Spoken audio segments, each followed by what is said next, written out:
নমস্কার বন্ধুরা, মানবীর রান্নাঘরে আপনাদের সবাইকে স্বাগত জানাই।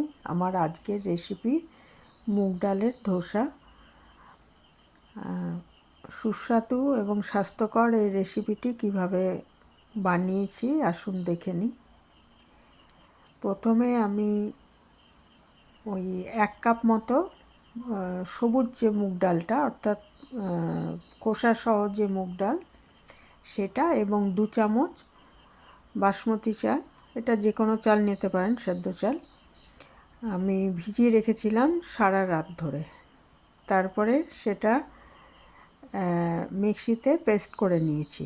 নুন, 1/2 চামচ মতো নুন, কাঁচা লঙ্কা আর অল্প কিছু কারি পাতা দিয়ে, 15-16টা কারি পাতা দিয়ে, ইচ্ছে করলে এর মধ্যে ধনে পাতাও দিতে পারেন। তারপরে এটাকে খুব ভালো মতো একটু ফেটানোর মতো করে নিয়ে তারপরে আমি কিছুক্ষণ এটাকে ঢাকা দিয়ে রেখে দিয়েছি। ঢাকা দিয়ে রেখে দিয়ে তারপরে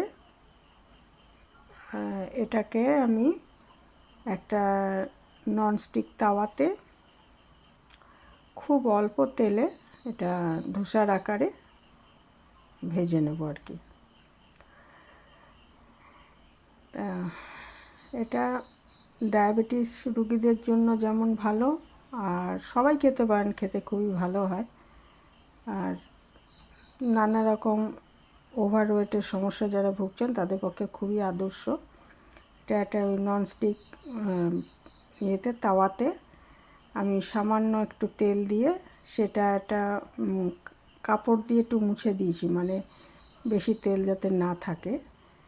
তারপরে এটা হাতার সাহায্যে ভালো করে একদম পাতলা করে, যতটা সম্ভব পাতলা করে এটা এক পিঠ ভেজে নিচ্ছি। ঢাকা দেব না, এমনি এটা ভেজে নেব আর কি, মিডিয়াম আঁচে। আর ওপরটা যখন শুকনো হয়ে আসবে তখন একবার উল্টে দিয়েছি। উল্টে যদি খুব পাতলা হয়, ওপরটা যদি দেখা যায় যে ভাজা ভাজা মতো হয়ে গেছে, তাহলে এটা না উল্টালেও চলে, কিন্তু না উল্টালে আবার উপরের দিকটা ভাজা হবে না। তা উপরটায় আমি ওই যে 1 চামচ সাদা তেল নিয়ে নিয়েছি। এটা সয়াবিন তেল নিতে পারেন বা অলিভ অয়েল নিতে পারেন। দিয়ে তারপরে দেখুন তলাটা এরকম ছেড়ে আসছে তাওয়ার থেকে। এই অবস্থায় এটাকে আমি একবার উল্টে দিয়েছি। উল্টে হালকা মতো ওপর পিঠটা ভেজে তারপরে এটা আপনি ভাঁজ করে নিতে পারেন, রোল, এগ রোলের মতো রোল করে নিতে পারেন, যেরকম ইচ্ছা। এটা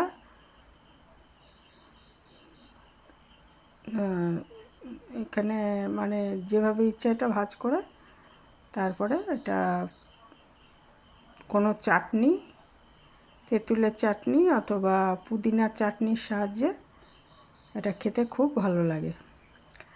একটা এরকমভাবে ধোসা তোলার পর আমি একটুখানি কয়েক ফোঁটা জল দিয়ে নিয়েছি। তার কারণটা হচ্ছে যে তাওয়াটা তো খুব গরম হয়ে গেছে, তো এটা যখন প্রথম দেওয়া হয় খুব গরম থাকলে, একটু মানে গরমটা কম থাকলে ভালো হয়। ওই জন্য একটু জল দিয়ে এটাকে মানে ঠান্ডা করে কাপড় দিয়ে মুছে তারপরে আবার এটা এই দেখুন ধোসার আকারে আবার আমি করলাম মিশ্রণটা দিয়ে এবারে ওই একইভাবে ওপরটা যখন শুকনো হয়ে আসবে তখন এটাকে একবার উল্টে নিয়ে, আর উল্টানোর আগে আমি ওই একইভাবে 1 চামচ সাদা তেল দিয়ে দেবো উপরটায়, আর এই সাইডটা দিয়ে আর কি তুলতে সুবিধা হবে। এইভাবে সমস্ত ধোসাগুলো আমি তৈরি করে নেব। আমি এখানে শুধু কারি পাতা দিয়েছিলাম মিশ্রণটা, কারি পাতা, একটু জিরে ভাজা গুঁড়ো আর নুন আর কাঁচা লঙ্কা, যে যেরকম ঝাল খেতে চান সেই হিসাবে কাঁচা লঙ্কা, আর ইচ্ছে করলে এই কারি পাতার সঙ্গে আর কিছুটা ধনে পাতাও দিতে পারেন, খুবই ভালো হয় খেতে। আর তেঁতুলের চাটনি অথবা পুদিনার চাটনি দিয়ে এটা খেতে পারেন। আমি তেঁতুলের চাটনি করেছিলাম সাথে। খুবই হেলদি, এটা ব্রেকফাস্টের জন্য খুবই আদর্শ। যারা ওয়েট লস করতে চাইছেন বা পিসিওডি সমস্যায় ভুগছেন বা ডায়াবেটিস আছে, থাইরয়েড আছে, যাদের ওয়েটটা নিয়ন্ত্রণে রাখা দরকার আর কি, এমন এদের জন্য খুবই ভালো। এই ছিল আমার আজকে একটা সিম্পল, একদমই সিম্পল একটা রেসিপি, খুবই সহজে করে নেওয়া যায়।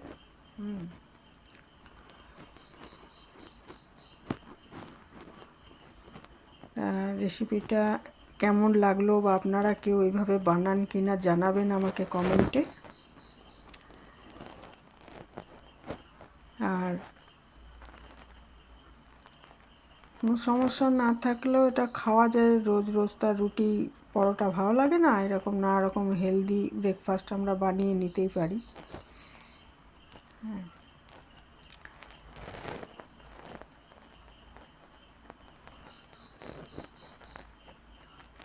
আর রেসিপিটা ভালো লাগলে লাইক কমেন্ট করবেন। আর লাইকের থেকে কমেন্ট বেশি হয়ে যাচ্ছে, এটা একটু খেয়াল, লাইক দিয়ে ভিডিওটা দেখবেন, এটা অনুরোধ রইল। আর লাইকের থেকে কমেন্ট বেশি হয়ে গেলে শুনেছি যে সেটা ভালো না চ্যানেলের পক্ষে, সেই জন্য বলছি যে একটা করে লাইক দিয়ে তারপরে কমেন্টটা করবেন আর কি। ভালো মন্দ যাই লাগুক সেটা মানে জানাবেন আর কি, ভালো বলতে হবে এমন নয়, যা ত্রুটি আছে সেটাও বলবেন, কিন্তু একটা লাইক দিয়ে তারপরে কমেন্টটা করতে বলছি আর কি। আর দুর্গাপূজার শুভেচ্ছা জানাই সবাইকে, পুজো সবার ভালো কাটুক, ভালো থাকবেন সবাই, সুস্থ থাকবেন।